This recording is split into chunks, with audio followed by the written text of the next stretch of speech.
Welcome back to CBH 4K, and this is Batman Arkham Asylum. So the question is Arkham Asylum worth getting today? Short answer is yes. Long answer is, well, the rest of this video. If you like this content, then please don't be afraid to hit that like button. It helps the channel grow, and it lets me know that you like content like this, and I'll put up more content like this for you guys. Now, on with the video. Batman Arkham Asylum was first released August 2009, and it was published by Warner Brothers Interactive Entertainment and developed by Rocksteady Studios. Now let's talk about the nitty-gritty details. Let's talk about the graphics and presentation first. The graphics of this is still pretty good, even though it's a bit outdated, even though it's getting on a bit in age. It's still pretty good, still solid. The Gothic graphic design gives it its own edge, its own style that it brings to the table that makes it really pop out and become a sort of a staple throughout the rest of the Arkham series. I think they did a well thought out and well done choice with their design decisions of the character models and of the overall background. Because at the end of the day, Batman is sort of a Gothic setting, but it also can be a very camp setting. It's a very flexible mythos, but I think a lot of people really enjoyed the Gothic style, especially with the Tim Burton movie and the animated series, which this game seems to be heavily based off of. More on that later. Let's talk about sound and voice acting and all that. Let's start with the sound. It's got good sound design, good bands, good powers. It really feels, the combat feels really impactful whenever you swing a punch or somebody. It still holds up. It's still gritty, punching sound.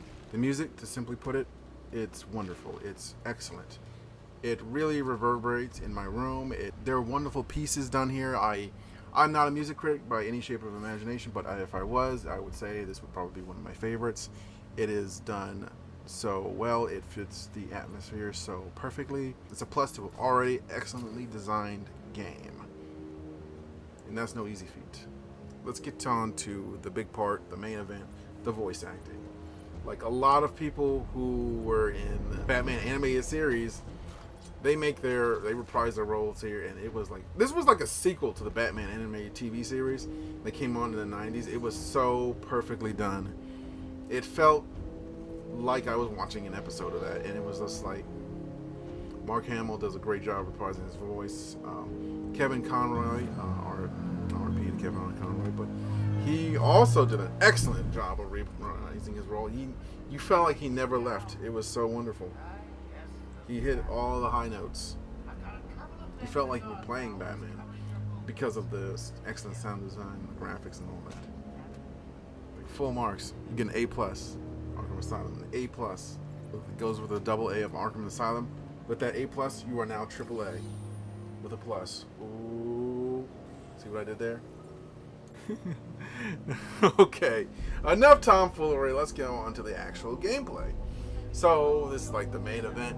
The gameplay is still good. It's still pretty good. It feels like you're slowly unlocking new abilities. It's that Metrovania style. The Asylum makes a perfect place for Batman to be Batman, with his villains being there, constantly fighting with him, constantly challenging him.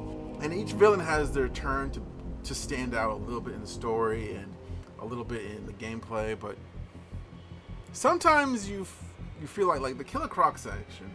I feel like Killer Croc was, I wouldn't say underutilized, but I feel like his section was like, really, bro?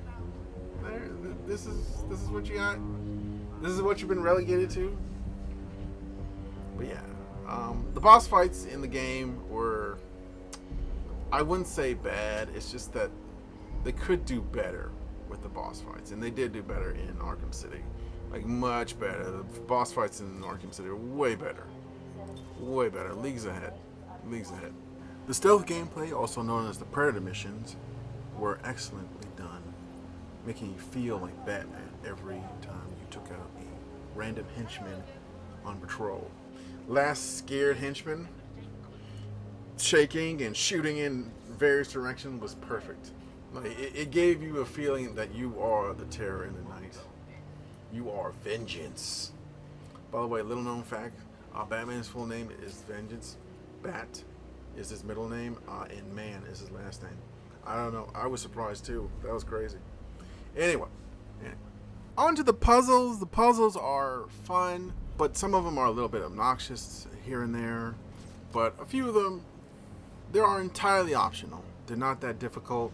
You'll figure them out in almost no time, and they add a little spice to the game. The combat is also excellent. You jumping and zipping around. It feels a little outlandish because it's Batman and he's supposed to be a normal person, but he's flying across the screen like he's Spider-Man. But honestly, I feel like it's okay because it's a little bit out there because it's a comic book game. So of course it's going to be a little bit outlandish in bits here and there. Like, if you don't want it to be outlandish, and I got news for you, you're playing the wrong game. This is Batman. Expect outlandish things to happen on the regular.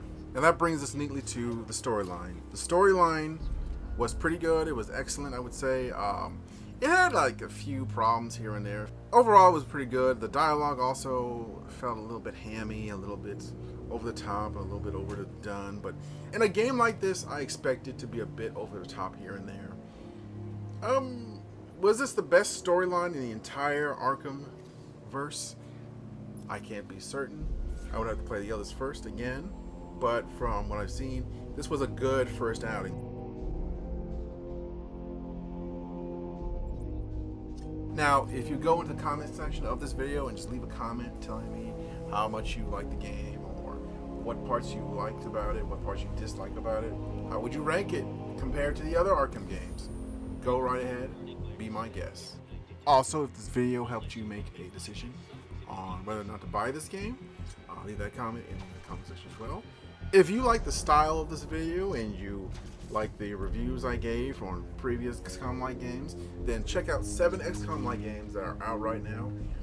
I promise you won't be disappointed by it. Go ahead and click on that video right now.